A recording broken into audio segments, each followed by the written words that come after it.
ஆண்டவராகிய இயேசு நாமத்தினாலே மீண்டுமாக இந்த அதிகாலை உபவாச ஜெப வேளையிலே தேவ சமூகத்தை தேடி வந்திருக்கக்கூடிய உங்கள் ஒவ்வொருவரையும் இயேசுவின் நாமத்தினாலே வாழ்த்து வரவேற்கிறார். தேவன் தாமே நம்மளுடைய ஞானத்தை, நம்மளுடைய விண்ணப்பங்களை சமூகத்திலே திருவர்க்கமாக ஏற்றுக்கொள்வாராக. இந்த காலை வேளையிலே தேவ சமூகத்தை நான் நோக்கி பார்த்த பொழுது ஆண்டவர் என் மனதிலே கொண்டு வந்த வார்த்தை வெளிப்படுத்தின விசேஷம் 21வது அதிகாரத்துல 7வது வசனம். வெளிப்படுத்தல் 21 7வது வசனம். ஜெயம் கொள்ளுகிறவன் எல்லாவற்றையும் சுதந்திரித்துக் கொள்வான். நான் அவன் தேவனாய் இருப்பேன், அவன் என் குமாரனாய் இருப்பான். ஒரு அற்புதமான ஒரு வாக்கு தத்துவம். நம்ம எல்லாருக்கும் தெரியும், ஒரு அடிப்படை ஜெபத்திலே ஒரு அடிப்படை சத்தியம் நாம் எப்படி ஜெபிக்க வேண்டும் என்பது அவருடைய வார்த்தையை அல்லது வாக்கு தத்துவத்தை நாம் பிடித்து ஜெபிப்பது. வேதாகமம் முழுவதும் நமக்கு அநேக விதமான அப்படிப்பட்ட வாக்கு தத்தங்கள் இருக்கிறது. இந்த காலை வேளையிலே அப்படிப்பட்ட ஒரு வாக்கு தத்தத்தை ஆண்டவர் நம் மனதிலே கொண்டு வர விரும்புகிறார். ஜெயம் கொள்ளுகிறவன் எல்லாவற்றையும் சுதந்திரித்துக் கொள்ளுவான். எந்த வாக்கு தத்தத்தை கடைசியாக நீங்கள் உங்களுடைய ஜெப வாழ்க்கையிலே எந்த வாக்கு தத்தத்தை பிடித்து அதை ஜெபித்து நீங்கள் அந்த சூழ்நிலையை ஜெயம் கொண்டீர்கள் அல்லது மேற்கொண்டீர்கள். ஒருவேளை இந்த காலை வேளையிலே இந்த வார்த்தையை கேட்டுக்கொண்டு இருக்கும் பொழுது நீங்கள் அப்படி ஏதாவது வாக்கு தத்துவத்தை பிடித்து ஒருவேளை ஜெபித்துக் கொண்டிருக்கிறீர்களா? ஆண்டவர் நம்மோடு பேச விரும்புகிறார். ஒரு வார்த்தை இந்த வசனத்திலே என்னை அதிகமாக சிந்திக்க வைத்த வார்த்தை, எல்லாவற்றையும். எல்லாவற்றையும் என்ன அர்த்தம்? எல்லாவற்றையும், ஆல் திங்ஸ். அப்ப இந்த இடத்திலே நமக்கு ஆண்டவர் வாக்கு பண்ணக்கூடிய வெற்றி, அதாவது ஜெயம், எபேசியர் 3ஆம் அதிகாரத்திலே 20வது வசனத்திலே சொல்லுகிறது போல, எக்ஸீடிங்லி அபண்டன்ட்லி, நிற்பதற்கும் எண்ணுவதற்கும் மேலான அப்படிப்பட்ட ஒரு ஜெயம், நிறைவான ஒரு வாழ்க்கை என்று யோவான் 10:10 நாம் வாசிக்கிறோம். இதெல்லாம் நமக்கு தெரிந்ததுதான். இந்த வசனத்தை நாம் வாசிக்கும் பொழுது ஒருவேளை நம் மனதிலே ஒரு கேள்வியும் எழும்பலாம்.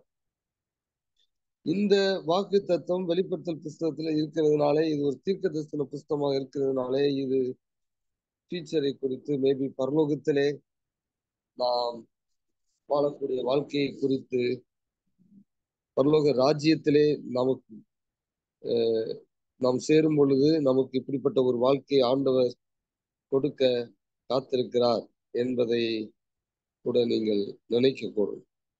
அது உண்மைதான். ஆனால் ஒரு கிறிஸ்தவனுடைய சரியான புரிந்து கொள்ளுதல் அல்லது ராஜ்யத்தை குறித்த சரியான ஒரு புரிந்து கொள்ளுதல் என்னவாக இருக்க வேண்டும் என்றால், நாம் இந்த பூமியிலே வாழும் பொழுதே தேவனுடைய ராஜ்யத்தினுடைய வாழ்க்கையை, இந்த இந்த பரலோக மேன்மையான அந்த வெற்றியுள்ள வாழ்க்கையை இந்த பூமியிலே நாம் வாழ்வதற்கு ஆண்டவர் சித்தம் கொண்டிருக்கிறார். Super natural life is possible while we are here in earth. இதை எவ்வளவு நாம் விசுவாசிக்கிறோம் நம்மளுடைய சூழ்நிலைகளிலே என்பது நம்ம ஒவ்வொருவருக்கும் தான் தெரியும். ஒவ்வொருவருக்கும் ஒரு மாதிரி இருக்கலாம் நம்மளுடைய நம்பிக்கை. பொதுவாக இதை குறித்து யோசித்த பொழுது நான் யோசிச்சு எழுதி வச்சிருந்தேன், we trust God for what we believe is possible for God in our situation. ஆண்டவர் எவ்வளவு நம்ம நம்புறோம்னா, இந்த சூழ்நிலையில எனக்கு ஆண்டவர் ஓகே இப்படி பட் ஒரு பிரச்சனை இருக்குன்னா, ஓகே, இது கடவுளால வெற்றி கொடுக்க முடியும். ஓ, இது இது கஷ்டம், இது முடியாது என்று நாம் கிளாசிஃபை பண்ணிடுறோம். We don't trust God for what is possible for God in His capacity. Because with God all things are possible. நான் எழுதி வச்சிருக்கேன். தேவனாலே எல்லாம் கூடும் என்கிறபடினாலே நாம் அவரால் என்ன செய்ய முடியும் என்பதை குறித்துதான் நம்பிக்கையுள்ளவர்களாக இருக்க வேண்டும். அநேக நேரங்களிலே நாம் தேவனை அப்படி நம்புவதற்கு பெரிய சவாலாக இருக்கு. ஏன் ஏன் சவாலா இருக்கு? என்னுடைய ஜெப வாழ்க்கையிலே ஏன் என்னால் தேவன் எனக்கு என்ன செய்ய முடியும் என்பதை என்னால் மனதில் கொண்டு வர முடியவில்லை? என்னுடைய சூழ்நிலையே மனதிலே கொண்டு வந்து, இது இப்படி வந்து விடுமோ, அது அப்படி ஆகிவிடுமோ, இதுல நான் இப்படி தோத்து விடுவனோ என்கிற அந்த ஒரு எண்ணங்கள் ஏன் வருகிறது? இது ஒரு நிச்சயமாக ஒரு ட்ரஸ்ட் இஷ்யூ தான். நம்ம நம்பிக்கையின் போராட்டம் தான் அது. அப்ப இதை குறித்து நான் யோசித்துக் கொண்டிருந்த பொழுது இதற்கு முக்கியமான காரணம், நாம் ஒரு யுத்தத்திலே இருக்கிறோம், ஒரு ஆவிக்குரிய யுத்தத்திலே இருக்கிறோம். நமக்கு பின்னாக எவ்வளவோ காரியங்கள் நடந்து கொண்டு இருக்கிறது. எபேசியர் 6:12 நம்ம எல்லாரும் தெரிந்த வசனம். We wrestle not against flesh and blood. மாம்சத்தோடு இரத்தத்தோடு நம்முடைய யுத்தம் அல்ல. So it is the spiritual warfare. ஒரு ஆவிக்குரிய யுத்தம். அதிலே சாத்தான் நமக்கு அநேக காரியங்களை நம்முடைய மனதிலே கொண்டு வருகிறான். We are so conditioned by the dictates of the world, by the possibilities which is existing in the world.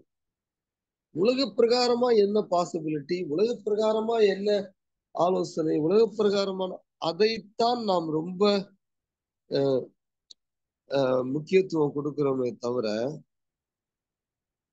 இந்த காரியத்திலே தேவனுடைய திட்டம் என்ன, தேவனுடைய சித்தம் என்ன, தேவன் என்ன சொல்லி இருக்கிறார், இந்த காரியத்தை நான் எப்படி கையாள முடியும், இந்த காரியத்தை கையாளுவதற்கு தேவன் எனக்கு என்ன கவுன்சிலிங் கொடுக்கிறார், அந்த மாதிரியான யோசனைகள் அநேக நேரங்களிலே நமக்கு சவாலாக இருக்கு. பாருங்க, நீதிமொழிகள் 24ஆம் அதிகாரத்திலே 6ஆம் வசனத்திலே, நல் யோசனை செய்து யுத்தம் பண்ணு, ஆலோசனைக்காரர் அநேகரால் ஜெயம் கிடைக்கும். வசனம் என்ன சொல்லுது? வெற்றியுள்ள ஒரு தேவனால் கொடுக்கக்கூடிய வெற்றியுள்ள ஒரு வாழ்க்கையை இந்த பூமியிலே நாம் வாழும் பொழுதே நம்மால் அதை சுதந்திரிக்க முடியும் என்கிற லைன்ல நான் பேசிக் கொண்டிருக்கிறேன். அந்த வெற்றி எப்படி வரும் என்றால், ஆலோசனைக்காரர்களால். அதுல என்ன போட்டிருக்கு? ஆலோசனைக்காரர் அநேகரால் ஜெயம் கிடைக்கும். அப்ப இந்த ஆலோசனைக்காரர் என்று சொல்லும் பொழுதுதான் நம்ம என்ன செய்யறோம்? நிறைய நேரங்கள்ல நம்மளுடைய குடும்பத்துல இருக்கவங்க, கொலீக்ஸ் அல்லது சில சமயத்துல ஊழியக்காரங்க, இந்த மாதிரி நிறைய நம்ம ஆலோசனைக்காரர்கள்ட்ட போறோம். அதனால தப்பு இல்லை, ஏன்னா ஆலோசனைக்காரர்கள் அநேகரால் ஜெயம் கிடைக்கும் என்று சொல்லியிருக்கிறது. So nothing wrong with picking the counsels of few people. ஆனா 3 பேர் 4 பேர்கிட்ட போய் நம்ம ஆலோசனை கேட்கும் பொழுது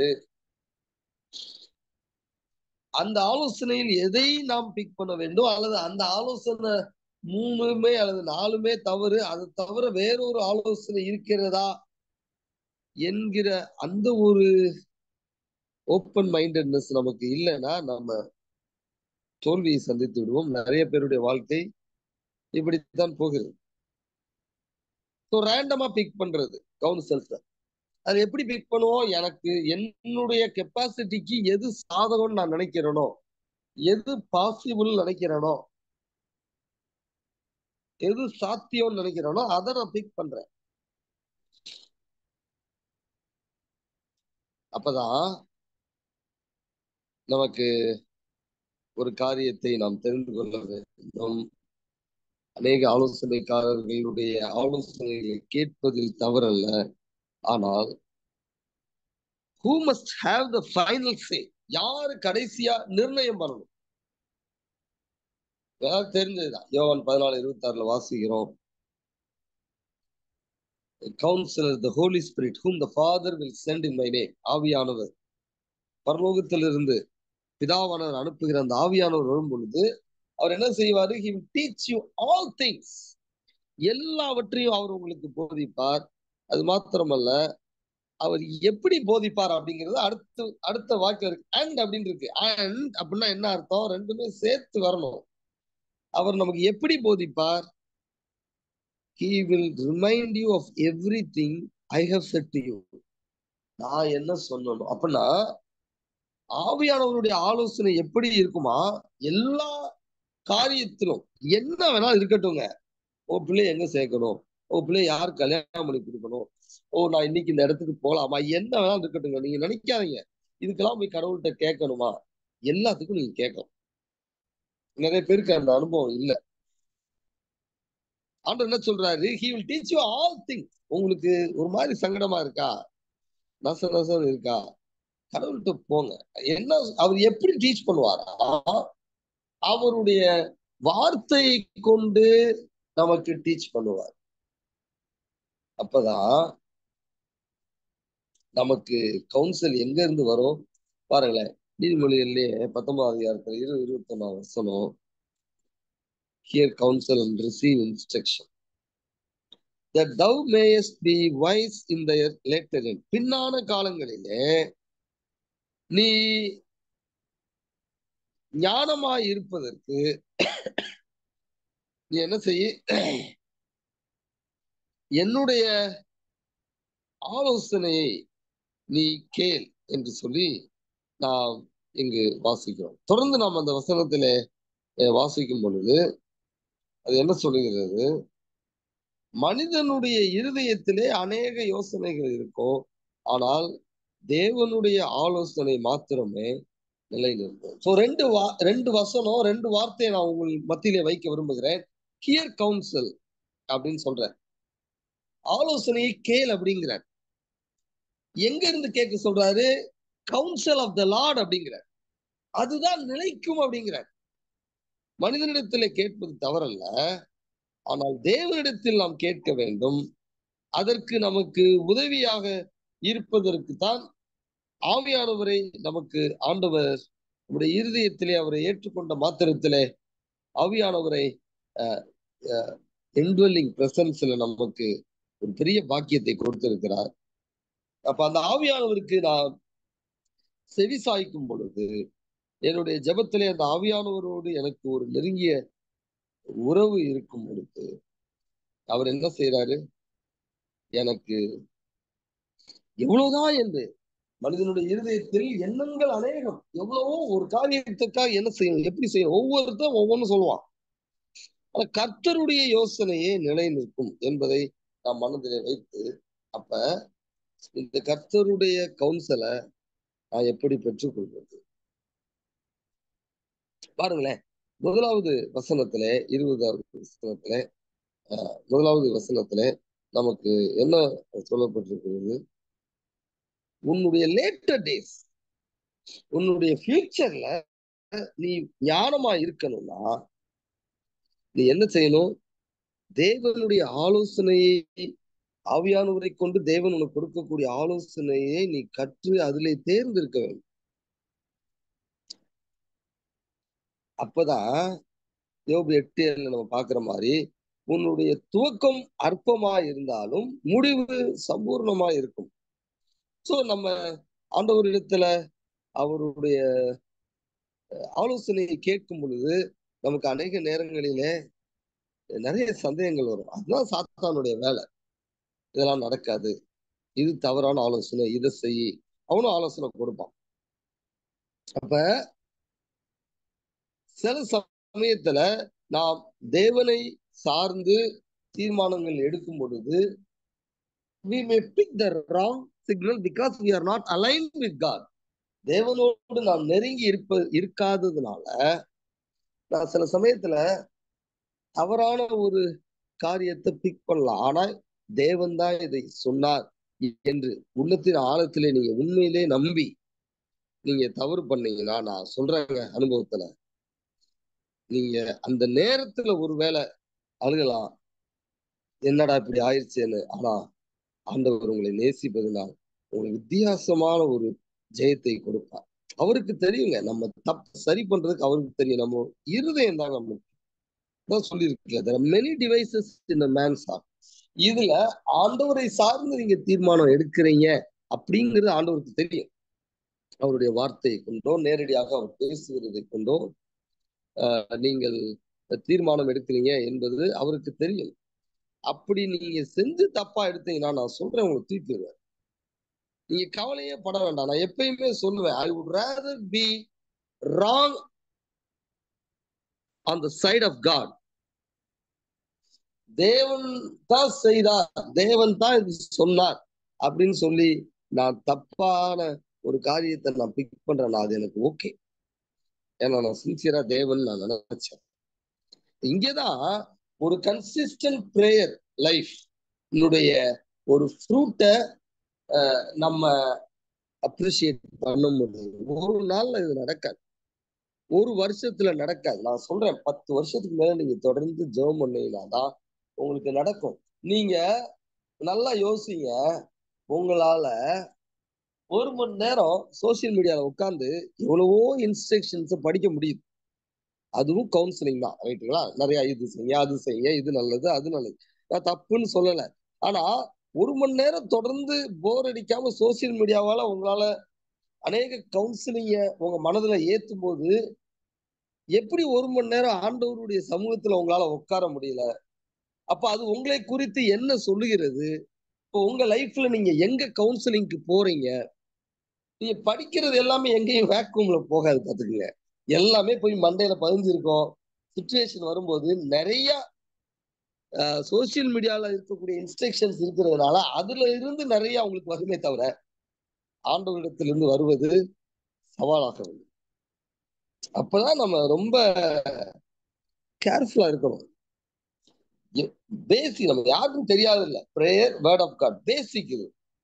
ஆனா அது எந்த அளவுக்கு பிராக்டிக்கல் லைஃப்ல ஆவியான ஒரு துணையை கொண்டு நம்ம நம்ம லைஃபினுடைய கோல்ஸ, விக்டரிய, சூழ்நிலைகளை நாம் சாதிக்கிறோம் அப்படிங்கிறது நிறைய கிறிஸ்தவர்களுக்கு சவாலாக இருக்கு. நான் சொல்றேங்க, super natural life is possible right here in this year. Possible. நிறைய நேரங்கள்ல அதனுடைய நிறைய சான்றுகளை பார்க்கிறோம். சமீபத்துல ஒருத்தவங்க பிரேயர் கொடுத்தாங்க. ஸோ நான் போனேன், பிரேயர் பண்ணேன். அப்போ ஒரு கவுன்சிலிங் கொடுத்தேன், இந்த மாதிரி செய்யுங்க அப்படின்னு.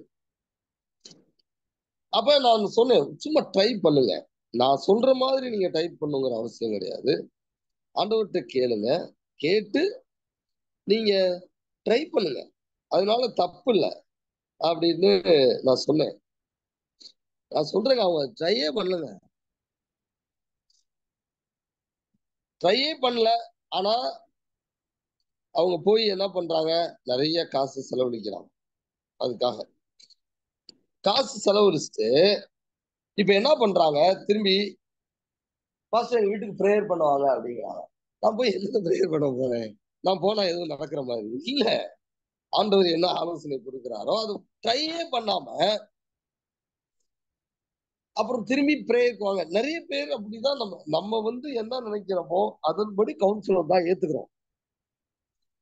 நமக்கு சவாலா இருக்குன்னா, நான் சொல்றேங்க, நிறைய நேரத்துல ஆண்டவர் தான் பேசுறாருன்னு கண்டுபிடிக்கிறது ராக்கெட் சயின்ஸே கிடையாது, ரொம்ப ஈஸி.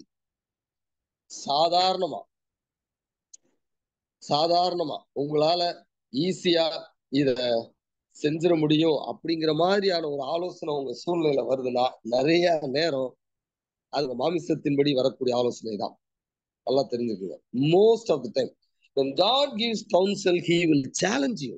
கவுன்சிலிங்க்கும் சேலஞ்சிங்க்கும் ரொம்ப ஒரு நெருங்கிய தொடர்பு இருக்கு. நான் சொல்றேங்க, கடவுளிடத்துல கேட்க போகும்போது he will cry you like crazy.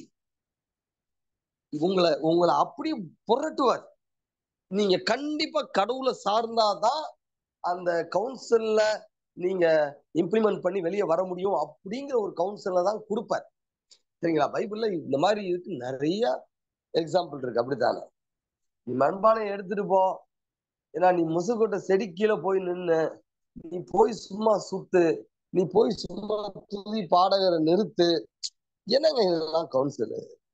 ஆனா யார் யாரெல்லாம் அந்த மாதிரி ஒரு கிரேசி கவுன்சிலுக்கு ஒப்பு கொடுத்தாங்களோ அவன்லாம் சாதனையாளரா இன்னைக்கு நமக்கு முன்னோடியா இருக்கிறான். அப்ப நான் என்ன நினைக்கிறேன் அப்படிங்கிறத கொண்டு போறதுல தப்பு இல்லை.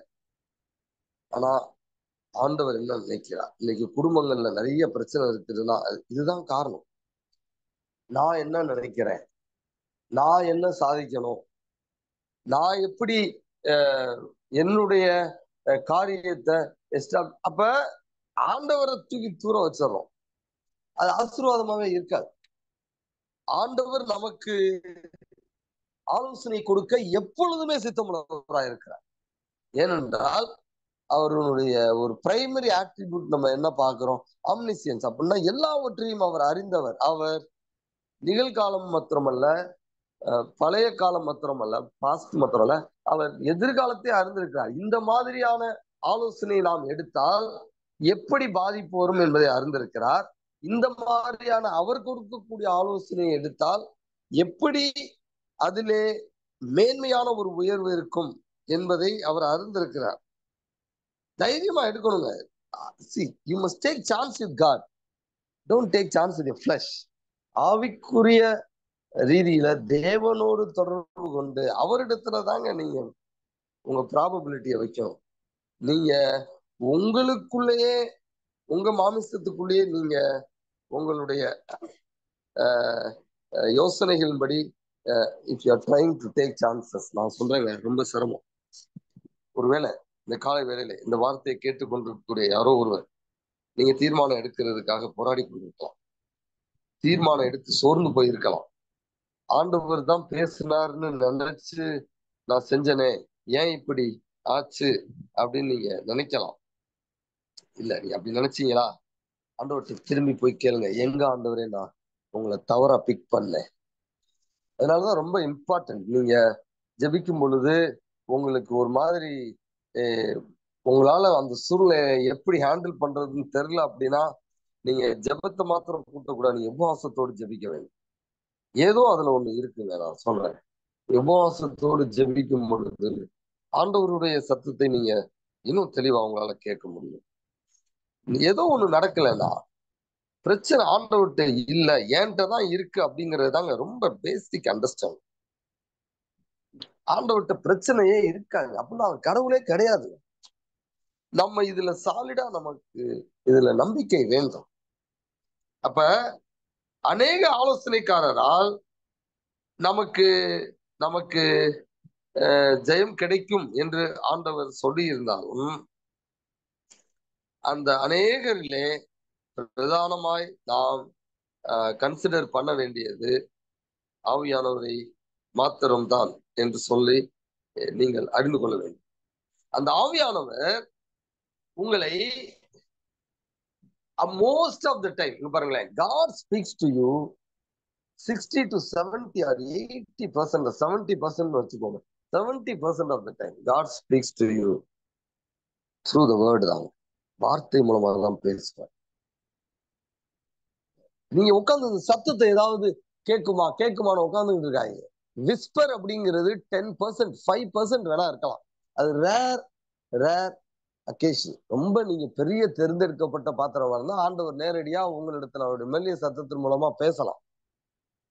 பட் போதுமான அளவுக்கு அவர் ஆண்டவருடைய வார்த்தையிலே கவுன்சில்ஸ் வச்சிருக்கிறார். அதனால நீங்க அந்த ஆவியானவர் எங்க இருக்கிறாரு?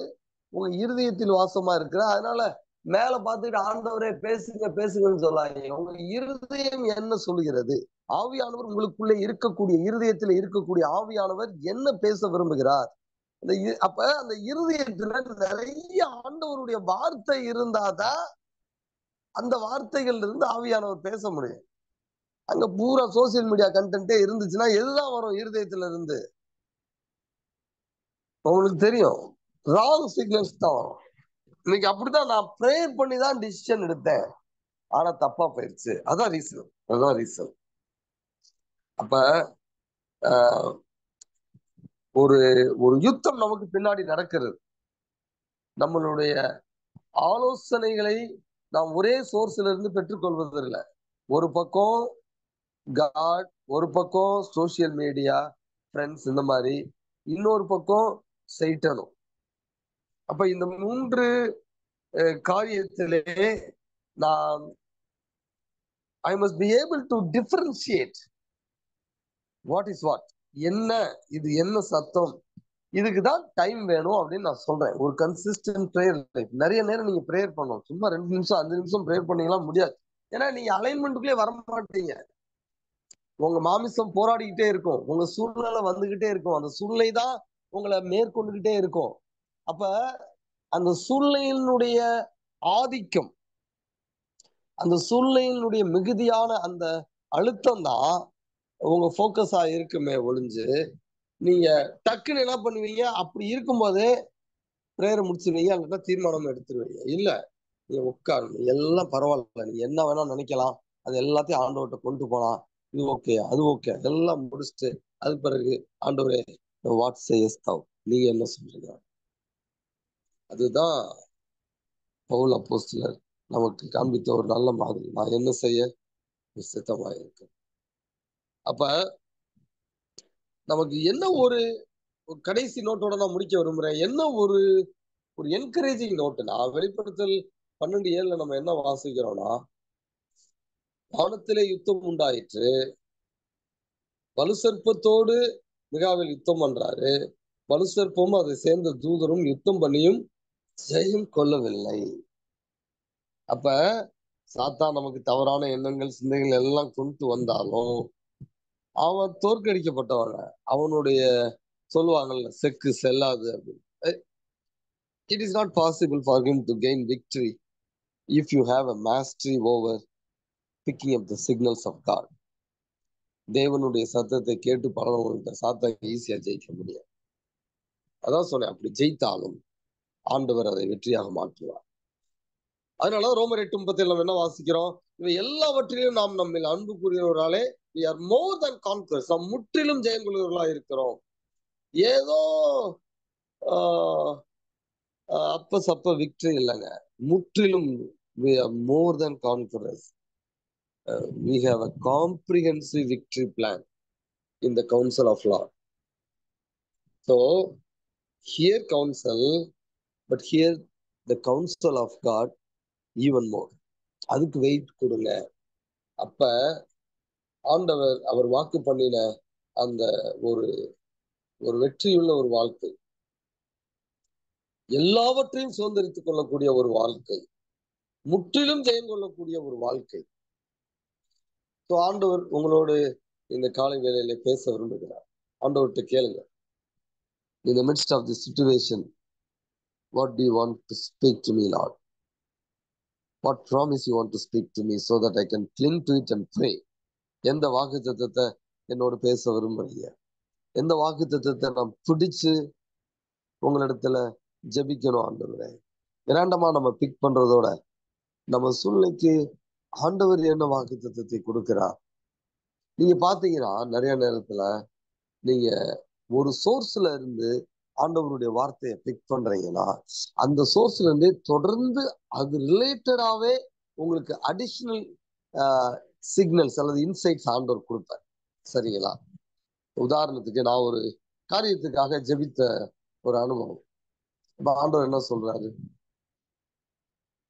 ஆபகுக்குல இருந்து பேசுறாரு, நீ காத்திரு, அது வரும், அது பொய் சொல்லாது, அந்த தரிசனம் நிச்சயமா நிறைவேறும் அப்படின்னு சொல்றாரு. அப்ப தொடர்ந்து ஜெபம் பண்றேன், காத்திருக்கிறேன். எடுத்தோடனே நமக்கு ஒண்ணு உற்சாகமாயிரும். அப்படிதானே? ஆண்டவரே நான் காத்திருக்கிறேன் காத்திருக்கிறேன், ஆனா 1 மாசம் ஆகுது, 2 மாசம் ஆகுது, காத்திருக்கிறோம், ஒண்ணுமே நடக்கல. அப்ப நமக்கு என்ன வரும்? ஒரு சலசலப்பு, ஒரு சந்தேகம் வரும். அப்ப ஆண்டவரே என்ன ஆண்டவரே எப்படி இருக்கு அப்படின்னு ஆண்டவர்கிட்ட கேட்கும்போது, நீங்க எந்த சோர்ஸ்ல இருந்து பிக் பண்ணீங்களோ அதே சோர்ஸ் இருந்து ஆண்டவர் இன்னொரு வார்த்தையை கொடுப்பார். அப்ப ஆண்டவர் எனக்கு என்ன கொடுக்குற? சங்கீதம் 27 கடைசி வசனம் கொடுக்குறேன். நீ காத்துரு. என்ன ஆண்டவரை ஏற்கனவே காத்தா இருக்க சொன்னீங்க, இவ்வளவு நாள் காத்திருந்தேன். இல்ல, காத்திருந்தா காத்திருதான், காத்திருக்கவும். அப்படியே காத்திருந்து காத்திருந்து கடைசியில இன்னொரு வசனம் நான் மறந்துட்டேன். இன்னொரு வசனமும் அதே லைன்ல வந்துச்சு. கடைசியில என்ன ஆச்சு? ஒரு 4 மாதத்திற்கு பிறகு என்ன காரியத்தை நாங்கள் ஜெபித்தோமோ அந்த காரியத்தை ஆண்டவர் ஜெயம் கொள்ள கிருபை செய்வார். அப்ப இந்த இந்த தேவனுடைய ஆலோசனை பிக் பண்றதுக்கும் டைம் ஆகுது. அந்த ஆலோசனை நிறைவேறுவதற்கும் டைம் ஆகும். நீங்க காத்திருக்கணும். ஆனா நான் சொல்றேன், நீங்க நினைப்பீங்க, ஐயோ இவ்வளவு டைம் வேஸ்ட் ஆயிடுச்சு, எல்லாத்தையும் ஈடு கட்டிடுவாங்க. அதுதாங்க நம்பிக்கை. இதுதான் நம்பிக்கை. ஆண்டவர் இந்த சூழ்நிலையை எனக்கு மாற்றி கொடுப்பார், இழந்ததை கூட்ட கொடுப்பார். கொடுக்காதனால அவருக்கு 1000 ரீசன் இருக்கும். அவருக்கு நிறைய நேரம் நம்ம மானிட்டரியா நினைப்போம், மெட்டீரியலா நினைப்போம், பண ரீதியா பொருள் ரீதியா நினைப்போம். ஆனா ஆண்டவர் கொடுக்கும்போது வேற மாதிரி கொடுப்பார், மன ரீதியா கொடுப்பார். அப்ப அதுதான் அந்த காலகட்டத்துல ஆண்டவர் உங்களை ட்ரெயின் பண்றதுக்கு அந்த சூழ்நிலையை அனுமதித்து அவர் ரொம்ப பிரயாசப்பட்டு கொண்டிருப்பார்.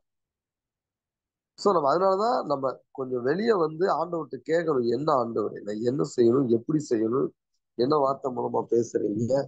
அப்ப அப்படி காத்திருக்கும் போது நான் எங்கெங்கெல்லாம் எனக்கு இந்த வாக்கு தத்துவத்தை சுதந்திரிப்பதற்கு எனக்கு நான் எங்கெங்கெல்லாம் மறுரூபமாகணும். சும்மா இந்த கிளி ஜோசியம் மாதிரி போய் பைபிள்ல ஒரு வசனத்தை எடுத்துட்டு அந்த வசனத்தையே பிடிச்சி உட்காந்து ஜெபம் பண்ணீங்கன்னா ஒண்ணுமே நடக்காது. அதுக்கு நீங்க கிளி ஜோசியம் பார்த்துடலாம். அப்படி நம்ம பைபிள் படிக்க முடியாது. அப்படி நம்ம ஆண்டவருடைய சத்தத்தை கேட்க முடியாது. ஆண்டவருடைய வார்த்தை என்னை சுத்திகரித்து, யோசிப்பை பத்தி அப்படித்தான் வாசிக்கிறோம். அவருடைய வார்த்தை அவரை சுத்திகரிக்கிறவரை 17 வருஷம் அவரை போட்டு வறுத்து எடுத்துட்டார். அதெல்லாம் 17 வருஷம் எல்லாம் வெயிட் பண்ண நம்ம ரெடியா இருக்கிறோமா? தெரியலங்க. என்னால 25 வருஷமா வெயிட் பண்றேன். அடிக்கடி நான் சொல்றது 25 வருஷத்துக்கு மேல வெயிட் பண்றேன். 24 வருஷம் வெயிட் பண்ணிட்டு இருக்கேன். ப்ரேயர் பண்ணிட்டே இருக்கிறேன். ஒரு நாள் நடக்கும், ஒரு நாள் நடக்கும். நிறைய நேரங்கள்ல ஆண்டவரோட சண்டை போடுவேன், பயங்கரமா சண்டை போடுவேன். என்ன ஆண்டவரே பண்றீங்க, வைக்கிறீங்க அப்படி. அப்புறம் அன்னைக்கே யோகு மாதிரி, ஆண்டவரே என்ன ஆண்டவரே இன்னைக்கு எனக்கு டவுன் டே, மன்னிச்சிருங்க அப்படின்ட்டு திரும்பி அடுத்த நாள் பிக்கப் பண்ணுவோம். அப்படிதான் இருக்கும். சில நேரங்கள்ல மேன்மையான காரியங்களை ஆண்டவர் நம்ம கொடுக்கும் பொழுது அத நம்மளை நிறைய மறுரூபப்படுத்துவார். இல்லாட்டினா நம்ம அந்த வல்லமை, அந்த அபிஷேகம் அல்லது அந்த ஆசீர்வாதத்தை சரியா கையாளதுனால நம்ம நிறைய பேரை காலி பண்ணிடுவோம். இன்னைக்கு நிறைய பேர் அப்படி அப்படி ஊழியக்காரவங்க இருக்கிறாங்க, விசுவாசிகள் இருக்கிறாங்க. அதனாலதான் ஆண்டவர் பொறுமையா டீல் பண்ணலாம். அதனால என்ன ஆலோசனை அவர் கொடுத்தாங்க, கண்டிப்பாக அதிலே ஜெயம் இருக்கிறது என்பதை நம்பி அதற்கு நீங்க ஒப்பு கொடுத்து பழகுங்க. ஆண்டவர் உங்களை முற்றிலும் ஜெயம் கொள்கிறவர்களாய், எல்லாவற்றையும் சோதரிக்கக்கூடியவர்களாய் அவர் நிச்சயமாக கிருபை செய்வார். இந்த காலையில கண்ணை மூடுவோம், ஆண்டவருடைய சமூகத்துல நம்ம ஒப்பு கொடுப்போம். எந்த சூழ்நிலைக்காக நம்ம ஆண்டவரிடத்துல இந்த காலை வேளையிலே ஒரு காரியத்துக்காக நான் ஜெபித்து கொண்டே இருக்கிறேன்ப்பா, என்னால சரியான ஆலோசனைய பிக் பண்ண முடியல ஆண்டவரே, இதனால என்னோட நீங்க ஒரு வார்த்தையை கொண்டு பேசுறீங்களே, நான் உங்க சைட்ல இருக்க விரும்புறேன், என்னோட பேசுங்க, எனக்கு சரியான ஆலோசனையை கொடுங்க. எனக்குள்ளே இருக்கக்கூடிய ஆவியானவரை நான் ஆக்டிவேட் பண்றேன். எனக்கு நீங்க கிருபை செய்ய, எனக்கு நீங்க உதவி செய்ய, உங்க வார்த்தையை நான் பிக் பண்ண எனக்கு கிருபை செய்ய. ஆண்டவரத்துல ஒப்பு கொடுப்பீங்களா? ஆண்டவர்கிட்ட கேட்க ஒரு சூழ்நிலையை ஒப்பு கொடுங்க. ஆண்டவர் இந்த நாளிலே உங்களோட பேச விரும்புகிறார். மேபி இன்னைக்கு இல்லைன்னா அந்த வாரத்துல பேசுவோம், இந்த மாதம் முடிவதற்குள்ளாக பேசுவார். ஸ்ட்ரேஞ்சா பேசுறாரா? ஆண்டவர் தான் பேசுறாருன்னு நம்புங்க, அத கீழ்ப்படிங்க. ஆண்டவர் என்ன செய்ய சொல்றாரோ, எனக்கு நேரம் இல்ல, இன்னொரு வசனத்தை ஆண்டவர் மனதில் கொண்டு வருகிறார். ஜெயம் கொள்ளுகிறவன் முடிவு பரியந்தம் என் கிரியைகளை கை கொள்ளுகிறவன் எவனோ. வெளிப்படுத்தல் 2:26.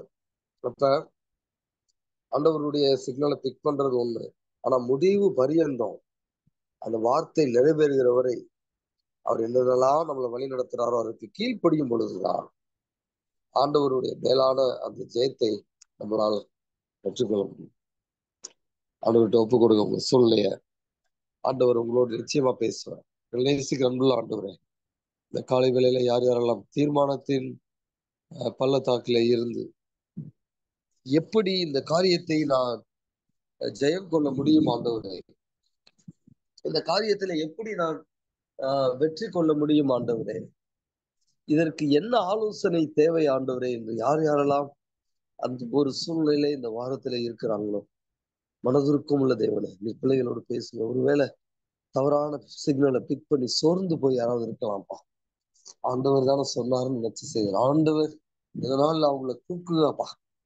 அவங்கள தூக்கி போய் உன்னதத்துல வைங்க ஆண்டவர். கண்மலையின் மேல் நிறுத்துங்க ஆண்டவர். அங்கிருந்து உங்க ஆலோசனையை, தெளிவான ஆலோசனையை கேட்க பண்ணுங்க. உங்க வார்த்தை மனித சத்தத்தினால் கேட்கட்டும்ப்பா. ஆண்டவர் சூழ்நிலைகளை மாற்றுங்க. தேவ கிருபை பிள்ளைகளை இப்பொழுதே சந்திக்கட்டும். வல்லமை ஆண்டவரே உங்களுடைய கவுன்சில் மூலமாக பிள்ளைகள் மேல் அபிஷேகமாக இறங்கட்டும் என்று நான் ஜெபிக்கிறேன். ஆசீர்வதித்து ஜெபிக்கிறாப்பா. என்ன ஒரு பெரிய போராட்டமாக இருந்தாலும் இந்த காலை வேளையில அப்பா, ஆண்டவர் தம்முடைய ஆலோசனை, தம்முடைய நிலைத்து நிற்கக்கூடிய சிறந்த ஆலோசனையை பிள்ளைகளுக்கு வெளிப்படுத்துங்க. இவ்வளவு காலம் ஒருவேளை தவறான மாமிச ரீதியான பிசாசினுடைய ஆலோசனைகளை ஒருவேளை கேட்டு அது நிமித்தமாக ஆண்டவரே அப்பா வெற்றியை ஜெயத்தை பெற்றுக்கொள்ள முடியாமல் தோல்வியை சந்தித்துக் கொண்டிருக்கலாம். பிரச்சனைகள், போராட்டங்கள், சண்டைகள். பட் லார்ட் உங்க சத்தத்தை கேட்கட்டும். அது கஷ்டமா இருந்தா ஆண்டவரே, ஒருவேளை யாராவது ஒருவர் தவறு செய்திருக்கிறார் நினைச்சு அவங்க இருக்கும் பொழுது, இல்ல நீ முதல்ல போய் மன்னிப்பு கேளு என்று சொன்ன ஆண்டவரே, தாழ்த்தி ஆண்டவரே அப்பா அப்படிப்பட்ட சத்தத்தை அவர்கள் பிக் பண்ண உதவி செய்யப்பா. இது தேவன் தான் சொல்றார். பரவாயில்ல, இதனால எனக்கு அவமானம் வந்தாலும் பரவாயில்ல, ஆண்டவருக்கு ஒப்பு கொடுக்க போகிறேன், நான் என்னை தாழ்த்த போகிறேன் என்று அப்படி யாராவது இந்த காலை வேளையிலே ஒரு தீர்மானம் எடுப்பான அந்த அதிகாலை வேளையிலே தாழ்மையில் அவனுக்கு கிருபை அளிப்பேன் என்று சொன்னவர் கிருபை அவர் மேல் இறங்க பண்ணுங்க. உங்க கிருபை கவுன்சில் மூலமாக இறங்க பண்ணுங்கப்பா. சூழ்நிலைகளை மாற்றுங்க. சூழ்நிலைகளை ஜெயம் கொள்ளக்கூடிய அதிகாரத்தை, வல்லமையை நீ தர வேண்டும் என்று நான் ஜெபிக்கிறேன். ஆண்டவரே உங்க வல்லமை இறங்கட்டும் என்று ஜெபிக்கிறேன். உங்க கிருபை பிள்ளைகளை இப்பொழுதே மினிஸ்டர் பண்ணட்டும் அப்பா. ஒருவேளை குழந்தைகளுக்காக அல்லது கணவருக்காக அல்லது ஆண்டவரே இல்லாஸ்க்காக ஆண்டவரே கண்ணீரோடு பாரத்தோடு என்ன எப்படிதான் நாம் செய்வது, இதுல இருந்து எப்படிதான் வெளிவருவது என்று பல வருடங்களாய் போராடி கண்ணீரோடு இருக்கக்கூடிய பிள்ளைகள் இருப்பார்கள் என்றால் ஆண்டவரே என்ன இழப்பு வந்தாலும் பரவாயில்ல, உங்க சத்தத்தை கேட்டு அதற்கு ஒப்பு கொடுத்து செய்யும் பொழுது தேவன் அவர்களுக்காக யுத்தம் பண்ணுவீர், நீங்கள் சும்மா இருப்பீர்கள் என்ற வசனத்தின்படி பிள்ளைகளை நீர் ஆசீர்வதிக்க வேண்டும் என்று நான் ஜெபிக்கிறேன். சரீர பலவீனத்தோடு யாராவது இருப்பார்கள் என்றால் ஆண்டவரே உங்க பலன் அவர்கள் மேல் இறங்கட்டும் என்று ஜெபிக்கிறேன். உங்க தெய்வீக வல்லமை சரீரத்திலே பாயட்டும் என்று ஜெபிக்கிறேன். எந்த பகுதியிலே ஆண்டவரை பலவீனம் இருக்கிறதோ அந்த இடத்திலே உங்க ஆடிபா இந்த கரத்தை நீர் நீட்டுங்க என்று நான் ஜெபிக்கிறேன். ஒரு தெய்வீக சுகத்தை நீ கட்டளையிட்டதற்காக நன்றி செலுத்துகிறப்பா. ஆண்டவரே பின்மாற்றம் அடைந்த பிள்ளைகளுக்காகவோ, கணவனுக்காகவோ, மனைவிக்காகவோ, குடும்பத்தில் ஒரு நபருக்காகவோ, திருச்சபையின் ஒரு விசுவாசிக்காகவோ, பக்கத்து வீட்டுக்காரவங்களுக்காகவோ, சுவிசேஷத்தை சொன்ன ஒரு புறஜாதிக்காகவோ ஜெபிக்கக்கூடிய பிள்ளைகள் இந்த காலை வேளையிலே இருப்பார்கள் என்றால் ஆண்டவர் அவருடைய ஜெபத்தை கேட்டு அவர்களை உம்மண்டை நீர் இழுத்துக் கொள்வீராக என்று நான் ஜெபிக்கிறப்பா. பொருளாதார ஆண்டவரை நெருக்கடியோடு இருக்கக்கூடிய பிள்ளைகள் இந்த காலை வேளை இருப்பார்கள் என்றால் ஆண்டவரே அவர்களை நீர் ஆசீர்வதிங்கப்பா. பொருளாதார வாசல்களை தருவுங்க. அதற்கான ஸ்ட்ராட்டஜிஸ சொல்லித்தாங்கப்பா. என்ன செய்தால் அவர்களுக்கு பெருக்கம் வரும் என்பதை ஆண்டவர் உணர்த்துங்க. எங்கு வேலை கிடைக்க வேண்டும் என்பதை கைட் பண்ணுங்க. அந்தந்த ஆண்டவரே அந்த டிவைன் கனெக்ஷன்ஸ் நீங்க ஏற்படுத்தி அந்த வேலைகள் அவர்களுக்கு கிடைக்க பண்ணுங்கப்பா. அன்புள்ள தேவனே, இந்த உலகத்திற்காக ஜெபிக்கிறோம். இந்த உலகம் ரட்சிக்கப்படும். எங்க தேசத்திற்காக ஜெபிக்கிறோம். எங்க தேசம் ரட்சிக்கப்படட்டும். எங்க தேசத்தில் ஒரு பெரிய எழுப்புதலை நீ கொண்டுட்டு வாங்கப்பா. அதற்கு எங்கள் ஒவ்வொருவரையும் உங்களுடைய கருவியாக நீங்க பயன்படுத்துங்க என்று நாங்கள் செபிக்கிறோம்ப்பா. எங்களுக்காக வாழ்ந்து இந்த இந்த ஒரு உலக பிரகாரமான அனித்தியமான அழிந்து போகக்கூடிய வாழ்க்கையை எங்களுக்காக நாங்கள் வாழ்ந்து முடிக்காதபடிக்கு ஆண்டவரே ஒரு செல்ஃப் சென்டர்ட் லைஃப்ல இருந்து எங்களை விடுதலை செய்து God centred life, kingdom advancing லைஃப்க்கு ஆண்டவரே எங்களை நீர் அப்பா நீங்க நடத்துங்க. அப்படிப்பட்ட ஆலோசனைகளை எங்களுக்கு கொடுங்க. தேவனுடைய ராஜ்யத்தை முதலாவது தேடும் பொழுது நாங்கள் ஆண்டவரை எல்லாவற்றையும் பெற்றுக்கொள்கிறோம் என்று நாங்கள் வாசிக்கிறோம் அல்லவா. ஆகவே அப்படிப்பட்ட காரியங்களை நாங்கள் செய்வதற்கு எங்கள் ஆவியானவர் ஆலோசனை கொடுத்து நடத்துங்க. நோடு ஜெபிக்கக்கூடிய எல்லாருக்கும் மீண்டும் ஒரு முறை ஜெபிக்கிறேன். சந்தோஷம், சமாதானம், ஆரோக்கியம் பிள்ளைகளை தாங்கி நடத்தட்டும். இயேசுவின் நாமத்தில் பிதாவே ஆமென். தேவன் உங்களை ஆசீர்வதிப்பாராக. கடந்து போகலாம். தொடர்ந்து ஜெபத்தில் இருக்கிறவர்கள் உங்களுடைய விண்ணப்பங்கள் இருக்க என்றால் அதை வைக்கும்படி நான் கேட்டுக்கொள்கிறேன்.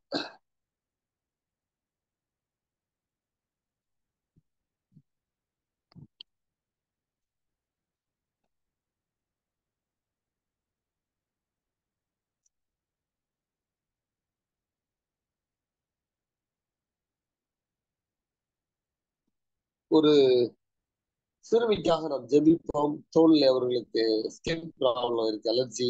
ஆண்டவர் அதில் அவர்களுக்கு ஒரு விடுதலையை கட்டளையிட வேண்டும் என்று சொல்லி நாம் ஜெபிப்போம். ஆண்டவரே, இந்த வாலிப மகனுக்காக நான் ஜெபிக்கிறேன். இயேசு நாமத்தில் இந்த மகளுக்கு இருக்கக்கூடிய தோல் பலவீனங்களில் ஆண்டவருடைய தெய்வீக சுகமளிக்கு வல்லமை இறங்கட்டப்பா. அந்த மகளுக்கு நீ சீக்கிரமாக முழுமையான ஒரு சுகத்தை கட்டளையிடுவீராக என்று நாங்கள் ஜெபிக்கிறோம். நிறைய பேருக்கு ஆண்டவரே தோல்ல நிறைய வியாதிகள் வருவது, எங்கு பார்த்தாலும் அப்படிப்பட்ட டெர்மட்டாலஜிஸ்ட் பெரிய பெரிய கூட்டங்களை நாங்க பார்க்கிறோம்ப்பா. ஆண்டவர் இப்படிப்பட்ட பிள்ளைகளுக்கு எல்லாம் நீர் அந்த தோள்கள், அந்த பிரச்சனைகள் எல்லாம் மாறும்படியாக இந்த தெய்வீக வல்லமை இறங்கட்டும். ஒரு அற்புத சுகத்தை கட்டளையிடுங்க.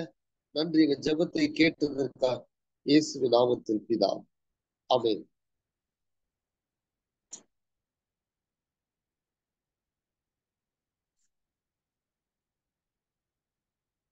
திருமணத்திற்காக ஆயத்தமாகக்கூடிய பிள்ளைகளுக்காக ஜெபிப்போம். ஆண்டவர் நிர்ணயித்த நாளிலே அவர்களுடைய திருமண காரியங்கள் நிலவரத்திலே நடக்கும்படியாக கிருபை அந்த திருமண வைபவத்திலே இருக்கும்படியா இந்த பிள்ளைகளை ஆண்டவர் அதற்காக ஆயத்தம் கொடுக்கும்படியா ஜெபிப்போம். ஆண்டவரே, வாலிப பிள்ளைகளுக்காக ஜெபிக்கிறோம். நிறைய பேர் ஆண்டவரே இந்த இந்த திருமண காரியத்தை ஆண்டவரே கிராண்டடாக எடுத்து ஆண்டவரை உலக பிரகாரமாக நிறைய ப்ரிப்பேர் பண்ணி அதை செய்யணும், இதை செய்யணும், அப்படி டெக்கரேட் பண்ணும், அப்படி ஆண்டவரே உங்களுடைய ஆலோசனை ஆண்டவரை எப்படி நீர் அவர்களை ஆயத்தம் பண்ண வேண்டும் என்று விரும்புகிறீர் என்பதிலே அப்பா அதிக அதிக நாட்டம் இருக்க வேண்டும். அப்படி ஆண்டவரை நாங்கள் ஜெபிக்கிறோம். திருமணத்திற்கு ஆயத்தப்படக்கூடிய எல்லா தம்பதிகளுக்காக நாங்கள் ஜெபிக்கிறோம். எங்களோட ஜெபிக்கக்கூடிய பிள்ளைகளுக்காக நான் ஜெபிக்கிறேன். ஆண்டவர் அவர்களோடு பேசுங்க. 2 பேரோட கர்த்தர் பேசுங்க. அவர்களுக்கு ஆண்டவர் நம்முடைய ஆலோசனையை வெளிப்படுத்துங்க. அவர்கள் எப்படி அன்புள்ளவர்களாய் மனதிற்குள்ளவர்களாய் இருக்க வேண்டும் என்பதிலப்பா நீர் அவர்களுக்கு ஆலோசனை கொடுத்து திருமண வாழ்க்கையை ஆண்டவரே அவர்கள் சரியான முறையிலே அவர்கள் எடுப்பதற்கு ஆண்டவரே அந்த அந்த ஹோல் அந்த மேரிட் லைஃப் ஆண்டவரே அவர்கள் எப்படி நடத்த வேண்டும் என்பதிலே தேவ கிருபை இருக்கட்டும், தேவ ஆலோசனை இருக்கட்டும். பிள்ளைகளை அது வரைக்கும் நீ பத்திரமாய் அங்கங்கு போனாலும் வந்தாலும் பாதுகாத்துக் கொள்ளுங்க. நன்றி, எங்க ஜெபத்தை கேட்டு இந்த திருமண காலத்தை நல்ல முறையில் நடத்தி கொடுத்ததற்காக பிள்ளைகளை ஆயத்தப்படுத்தினதற்காக இயேசுவின் நாமத்தில் பிதாவே, ஆமென். தேவனுடைய வழிநடத்துதலுக்காக சரியான தீர்மானத்தை எடுக்க வேண்டும் என்பதற்காக எங்களுக்காக ஜெபிங்கள் என்று சகோதரர் கேட்டாங்க. ஆண்டவரே, சகோதரருடைய குடும்பத்தை உங்களுக்கு கருத்துல கொடுக்கிறேன். உங்களுக்கு தெரியப்பா, பேர் சொல்லி அவங்க ஆண்டவர் அந்த குடும்பத்தை நேசிக்கிறீர். இந்த குடும்பத்திற்கப்பா என்ன மாதிரி தீர்மானம் எடுக்கணும், ஃபியூச்சர்ல பிள்ளைகளுக்கு எப்படி தீர்மானம் எடுக்கணும், அவர்கள் எங்க தங்கணும், எங்க இருக்கணும், எங்க வேலை செய்யணும், ஆண்டவரே குடும்பத்தில் இருக்கக்கூடிய ஒவ்வொருவருக்கும் தேவ ஆவியானவர் சரியான ஆலோசனையை கொடுப்பீராக. ஆண்டவருடைய கிருபையினாலே பிள்ளைகள் ஆண்டவரே இந்த காரியத்தை உம்மிடத்திலே வைத்து உம்மிடத்திலே ஆலோசனை கேட்கும் பொழுது ஆண்டவருடைய வழிநடத்துதலை அவர்கள் தெளிவாக உணர்ந்து கொள்ள சத்துரு புகுந்து எந்த விதமான தவறான காரியங்களையும் செய்யாதபடிக்கு தேவன் ஆண்டவரை தவறான சிக்னல்ஸை கொடுக்காதபடிக்கு அவருடைய கிரியைகளை அழித்து நாங்கள் செபிக்கிறோம். தேவன் இந்த குடும்பத்தை ஆசீர்வதிங்க. இந்த குடும்பத்திற்காக மாத்திரமல்ல, ஒருவேளை ஜெபிக்க கேட்காமல் இருக்கலாம். நிறைய பேர் ஆண்டவரே நிறைய காரியங்களில் தீர்மானம் எடுப்பதற்கு போராடி கொண்டிருக்கலாம். எல்லாருக்கும் தேவனுடைய வழிநடத்துதல் ஆவியானவரை கொண்டு சரியான தீர்மானங்களை எடுப்பதற்கு தேவன் கிருபை செய்ய நமக்கு நன்றி செலுத்துகிறோம். ஜெபத்தை கேட்டதற்காக இயேசு நாமத்தில் கேட்கிறோம் பிதாவே, ஆமென்.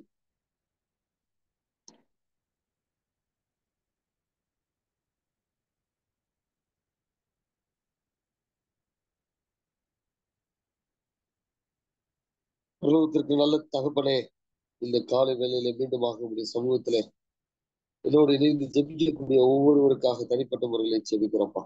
வேலை பார்க்கக்கூடியவங்க, வீட்டுல இருக்கக்கூடியவங்க, ஆண்டவரே இன்னும் பலவிதமான சூழ்நிலைகள்ல இருக்கக்கூடியவங்க, பலவீனத்தோடு இருக்கக்கூடியவங்க, பொருளாதார நெருக்கடியோடு இருக்கக்கூடியவங்க, பிசாசின் போராட்டங்களிலே பாதிக்கப்பட்டிருக்கக்கூடியவங்க, வாலிப பிள்ளைகள், முதியவர்கள் எல்லாம் இருக்காங்க. ஜெபிக்கிறப்பா, ஆண்டவருடைய கிருபை ஒவ்வொருவரையும் இந்த காலை வேளையில் சந்திக்கட்டும் என்று ஜெபிக்கிறேன்.